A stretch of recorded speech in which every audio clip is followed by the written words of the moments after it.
اعوذ باللہ من الشیطان الرجیم بسم اللہ الرحمن الرحیم۔ نالج اینڈ ہسٹری کے معزز دوستو السلام علیکم۔ ناظرین کرام، پاکستان کی تاریخ میں کئی بڑے سانحات رونما ہو چکے ہیں جن کے زخم آج بھی روح کو چھلنی کر دیتے ہیں۔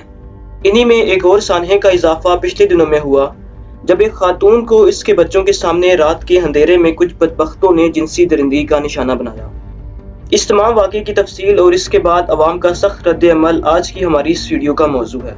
ناظرین، سوشل میڈیا اور نیوز چینل پر ان دنوں سب سے اہم موضوع جو چل رہا ہے، لاہور کے علاقہ گجر پور میں موٹر وے پر ایک خاتون کو اجتماعی زیادتی کا نشانہ بنانے کا افسوسناک واقعہ پیش آیا۔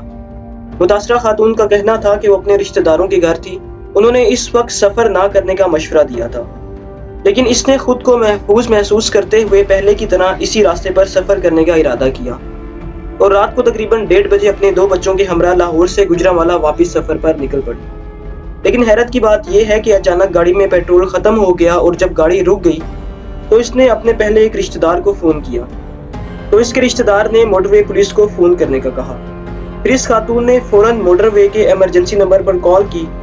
پولیس نے پہلے ان کی لوکیشن کو ٹریس کیا اور کہا کہ یہ علاقہ ہماری رینج سے باہر ہے۔ خاتون کا کہنا تھا کہ وہ اس صورتحال سے واقف تھی، اس لیے اپنی کھڑکیاں اور دروازوں کو لاک کر دیا۔ اتنے میں اچانک 2 آدمی سامنے سے آئے، ان کے ہاتھ میں لاٹھیاں اور بھاری پتھر تھے۔ انہوں نے پتھروں سے گاڑی کی کھڑکیوں کو توڑا اور خاتون کو بری طرح سے مارا پیٹا۔ خاتون کے ساتھ ساتھ بچوں پر بھی تشدد کیا۔ وہ درندے چھوٹے بچے کو لے کر بھاگ گئے، جس کی خاطر خاتون بھی ان کے پیچھے بھاگی۔ پھر وہ درندے زبردستی اس خاتون اور بچوں کو نزدیکی جنگل میں لے گئے، جہاں بچوں کے سامنے خاتون کو زیادتی کا نشانہ بنایا گیا اور اس سے زیور اور 1 لاکھ روپے لے کر فرار ہو گئے۔ آخر میں جب پولیس وہاں پہنچی تو انہوں نے دیکھا کہ خاتون کی گاڑی کی کھڑکیاں ٹوٹی ہوئی ہیں اور بچے اور خاتون بری طرح سے سہمے ہوئے ہیں۔ اس کے بعد انہوں نے مقامی پولیس کو اطلاع دی۔ عورت بری طرح سے زخمی تھی اور اس کے پیر سوجے ہوئے تھے جبکہ سر سے خون بہہ رہا تھا۔ پولیس اہلکاروں نے خاتون اور بچوں کو ریسکیو کیا۔ وہ کیچڑ سے لت پت تھے اور بچے بھی بری طرح سے بے جان ہو چکے تھے۔ ناظرین، جب متاثرہ خاتون نے موٹر وے پولیس کو کال کر کے بتایا کہ وہ کسی مصیبت میں ہے تو موٹر وے پولیس کی جانب سے کسی بھی قسم کی مدد فراہم نہ ہوئی، یہ کہہ کر انکار کر دیا کہ یہ علاقہ ہماری حدود سے باہر ہے۔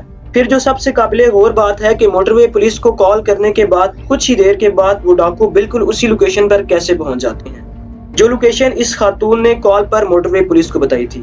یہ تمام باتیں اس FIR میں درج تو نہیں ہے، لیکن یہ سوالات اتنے اہم ہیں جن کی ہر حوالے سے تحقیق کی جانی چاہیے۔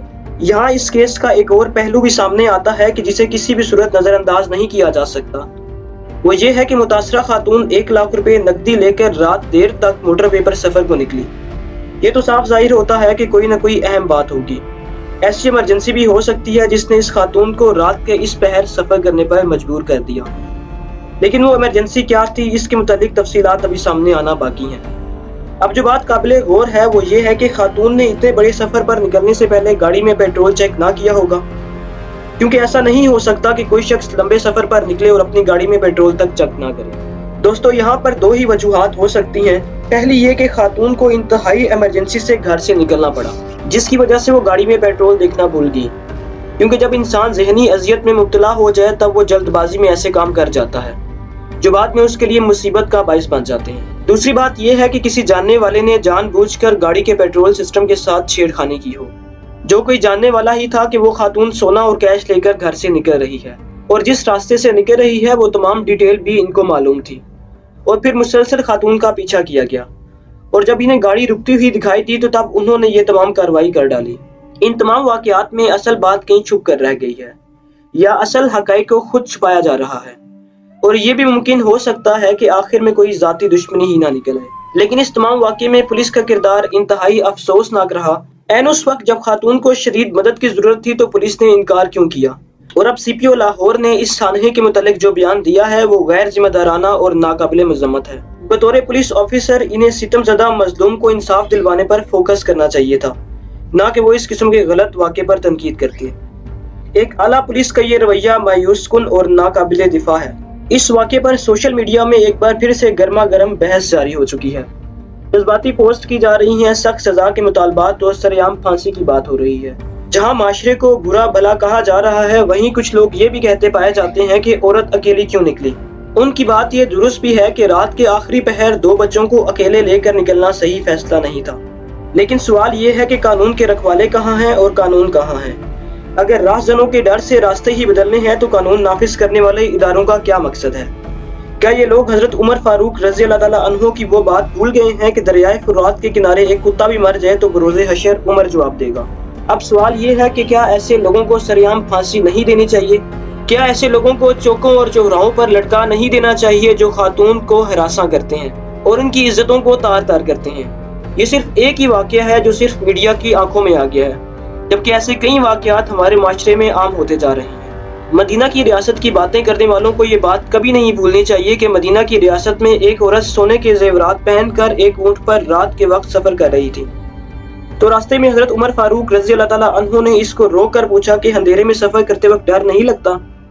جس پر اس خاتون نے جواب دیا کہ یہ بات کرنے والا خود عمر ہے یا پھر عمر فوت ہو چکے ہیں۔ جب اس طرح کے سانحات رونما ہوتے ہیں تو 2-4 دن تک ٹی وی اور سوشل میڈیا پر گرما گرم بحث جاری رہتی ہے، بلکہ اب تو حال یہ ہے کہ ہر دن ایک نیا سانحہ واقعہ ہوتا ہے۔ موٹر وے کے سانحے پر لوگوں کی زبانیں چلی تو تھمنے کا نام ہی نہیں لے رہی۔ لوگوں کا کہنا ہے کہ اسلام میں آدھی رات کو عورت کے گھر سے نکلنے کو منع کیا گیا ہے، لیکن اسلام اور کن کن باتوں سے منع کرتا ہے، ذرا تسلی سے اور ٹھہر کر اس بارے میں ہم نے سوچنا ہے۔ قوموں کی زندگی میں کبھی نہ کبھی ایسے موقع ضرور آتے ہیں کہ اس مقام پر ٹھہر کر سوچنے کی ضرورت محسوس ہوتی ہے۔ اگر آج مستقل مزاج پر اسلامی اصولوں کے مطابق معاشرے کی تعمیر نہ کی گئی تو مستقبل میں ایسے خوفناک نتائج کے لیے تیار رہنا ہوگا۔ اللہ تعالیٰ ہمارے معاشرے پر رحم فرمائے اور معاشرے کی خاتون اور بچوں کی عزتوں کو تار تار کرنے والوں کو نیست و نابود فرمائے، آمین ثم آمین۔ ناظرین محترم، اسی کے ساتھ ہی آج کی اس ویڈیو کا اختتام ہوتا ہے۔ ویڈیو پسند آنے کی صورت میں اسے زیادہ سے زیادہ لائک کر کر دوسروں تک پہنچانے میں ہماری مدد کریں، اور جن دوستوں نے ابھی تک ہمارا چینل سبسکرائب نہیں کیا، چینل کو سبسکرائب کر کے بیل کے بٹن کو دبا دیں تاکہ فیوچر میں آنے والی نئی ویڈیوز انہیں بر وقت مل سکیں۔ اللہ حافظ۔